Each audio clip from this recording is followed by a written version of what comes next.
போலீசார் உரிய பாதுகாப்பு தரவில்லை என்று கூறி தீபா ஆதரவாளர்கள் சென்னை மெரினாவில் திடீர் சாலை மறியல் போராட்டம் நடத்தினர். எம்ஜிஆர் மற்றும் ஜெயலலிதா நினைவிடத்திலிருந்து காமராஜர் சாலைக்கு நடந்து வந்த தீபாவை அதிமுக தொண்டர்கள் மலர்தூவி வாழ்த்து தெரிவித்தனர். தொண்டர்கள் உற்சாகத்தால் தீபா திணறியபடிதான் காருக்குள் ஏற முடிந்தது. அதன் பிறகும் தீபாவால் அங்கிருந்து எளிதாக புறப்பட்டுச் செல்ல இயலவில்லை.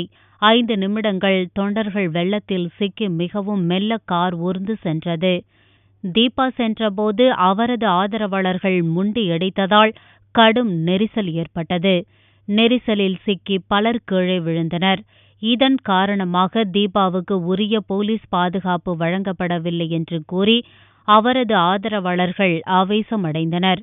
போலீசாருக்கு எதிராக கோஷமிட்டனர்.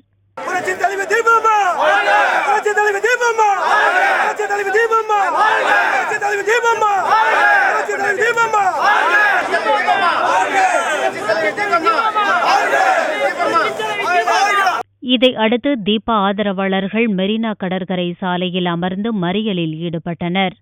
ஆயிரக்கணக்கான தொண்டர்கள் சாலையில் அமர்ந்ததால் போலீசாரால் அவர்களை உடனே அங்கிருந்து அகற்ற முடியவில்லை.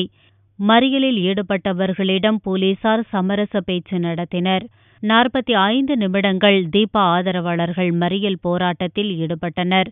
இதனால் கடற்கரை சாலையில் கடும் போக்குவரத்து பாதிப்பு ஏற்பட்டது. பாரிமுனை சாந்தம் இடையே போக்குவரத்து 1½ மணி நேரம் முடங்கியது. நீண்ட நேரத்திற்கு பிறகே தீபா ஆதரவாளர்கள் சமரசமாகி கலைந்து சென்றனர். அதன் பிறகு கடற்கரை சாலையில் போக்குவரத்து கொஞ்சம் கொஞ்சமாக சீரானது.